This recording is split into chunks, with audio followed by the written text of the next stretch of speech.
گندم 2 کلو دی جائے گی، اور 2 کلو کی جو قیمت بنتی ہے ہمارے علاقے کے حساب سے وہ 230 روپے فطرانہ بنتا ہے، نقدی کے اعتبار سے 230 روپے فطرانہ بنتا ہے۔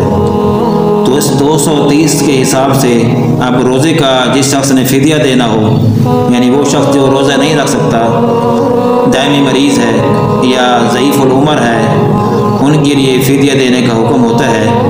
تو 230 کے حساب سے یعنی ایک روزے کا جو فدیہ ہے وہ بھی 230 روپے بنے گا۔ اگر پورے مہینے کا جب وہ فدیہ نکالے گا، 30 روزوں کا جب وہ فدیہ نکالے گا، اس حساب سے جو نقدی بنتی ہے وہ 6900 بنتی ہے، یعنی 6900 روپے بنتی ہے۔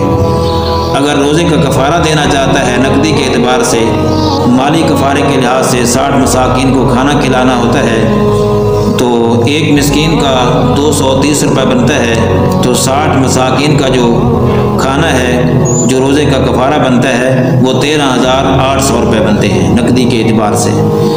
اس طرح اگر کسی شخص نے قسم کا کفارہ دینا ہے اسی نقدی کے اعتبار سے 230 روپے کو اگر 10 پر ضرب دیں، کیونکہ قسم کے کفارے میں 10 مساکین کو کھانا کھلایا جاتا ہے، تو اگر 230 کو 10 پر ضرب دیں تو یہ 2300 روپے بنتے ہیں، یعنی 2300 روپے نقدی کے اعتبار سے قسم کا کفارہ بنتا ہے۔ اگر بطور جنس خود جو دینا چاہتا ہے تو وہ 4 کلو ہے۔ اگر کوئی شخص جو کی قیمت دینا چاہتا ہے تو فطرانہ اس کا 440 روپے بنتا ہے، اور اسی 440 کو اگر فدیے میں استعمال کرنا چاہیں تو 30 روزوں کا جو فدیہ ہے اس کو 440 کو ہم 30 پر ضرب دیں تو یہ 13200 روپے بنتے ہیں۔ 13200 روپے گویا کہ 30 روزوں کا فدیہ بنتا ہے۔ اگر روزوں کا کفارہ بنائیں، یعنی کفارہ صوم اگر دینا چاہتا ہے کوئی شخص، تو اسی جو کے اعتبار سے اگر نقدی کا حساب بنائیں تو 26400 روپے بنتا ہے۔ 26400 روپے نقدی بنتی ہے۔ اگر قسم کا کفارہ جو کے حساب دینا چاہتا ہے تو قسم کا کفارہ 4400 روپے بنتا ہے۔ 4400 روپے یعنی 4400 روپے یہ قسم کا کفارہ بنتا ہے جو کے حساب سے۔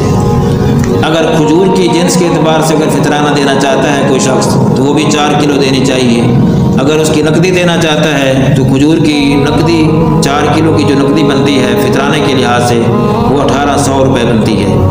اگر اس سے فدیہ دینا چاہتا ہے کھجور کے حوالے سے، روزے کو 30 روزوں کا جو فدیہ ہے کھجور کے اعتبار سے وہ 54000 روپے بنتا ہے۔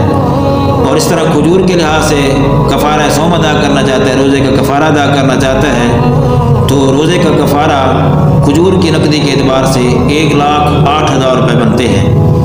اس طرح اگر کھجور کے حوالے سے اگر وہ قسم کا کفارہ دینا چاہتا ہے اسی جنس کے اعتبار سے، تو قسم کا کفارہ کھجور کی جنس کے اعتبار سے 18,000 روپے بنتا ہے۔ اس طرح اگر ہم کشمش کی جنس کا اعتبار کریں، اس کی بات کریں تو وہ بھی 4 کلو دی جاتی ہے۔ اگر درجہ اول کی یعنی اچھی کوالٹی کی کشمش دینا چاہتا ہے تو وہ بھی 4 کلو کی ہے، 4 کلو فطرانہ بنتا ہے۔ اگر درجہ ثانی کی درجہ دوم کی دینا چاہتا ہے تو تب بھی 4 کلو دینا پڑے گی۔ لیکن اگر قیمت میں فرق ہوتا ہے، ہم نے جو قیمت بنائی ہے وہ متوسط یعنی درجہ دوم کے حوالے سے بنائی ہے۔ کشمش 4 کلو کی اگر ہم قیمت بنائیں تو وہ 3200 روپے کشمش کی قیمت بنتی ہے، یہ فطرانہ اس کا 3200 روپے بنے گا۔ اگر کشمش کے حوالے سے اگر بندہ 30 روزوں کا فدیہ دینا چاہتا ہے تو وہ 96,000 روپے بنتے ہیں۔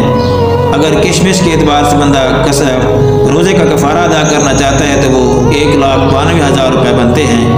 اس طرح اگر کوئی شخص کشمش کے حوالے سے اس جنس کے اعتبار سے قسم کا کفارہ دینا چاہتا ہے تو وہ 32,000 روپے بنتے ہیں۔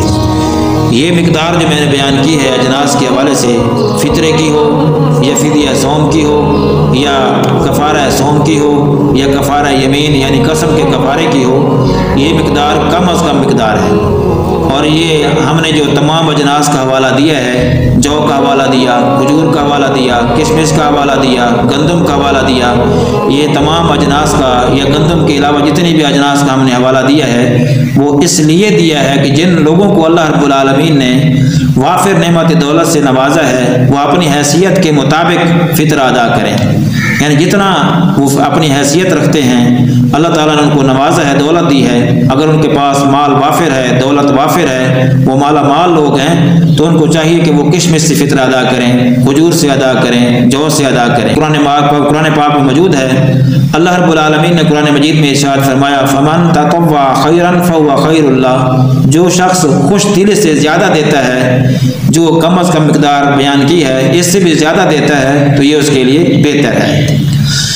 فدیہ دائمی مریض یا انتہائی ضعیف العمر افراد کے لیے ہوتا ہے، جیسا کہ میں نے پیچھے بھی بات کی ہے کہ یہ فدیہ کن لوگوں کے لیے ہوتا ہے۔ ہر بندے کے لیے نہیں ہے کہ جو شخص کہے کہ میں روزہ نہیں رکھتا میں اس کا فدیہ ادا کر دوں گا، ہر ایک بندے کے لیے یہ بات نہیں ہے، بلکہ اس بندے کے لیے ہے جو دائمی مریض ہے۔ فدیہ اس بندے کے لیے ہوتا ہے جو ضعیف العمر ہوتا ہے، یعنی جس کو ہم شیخ فانی کہتے ہیں۔ دائمی مریض یا انتہائی ضعیف العمر افراد جو ہوتے ہیں ان کے لیے فدیہ ہوتا ہے، جو روزہ رکھنے پر قادر نہیں ہوتے اور بظاہر ان کی بحالی کے آثار بھی نظر نہیں آتے، لیکن جو عارضی مریض ہوتا ہے یا مسافر ہوتا ہے جو مرض یا سفر کی عذر کی بنا پر روزے نہیں رکھ سکتا تو ان پر فدیہ نہیں ہے، بلکہ ان کے صحت یاب ہونے یا سفر سے واپسی پر اپنی سہولت کے مطابق ان پر قضا ہے۔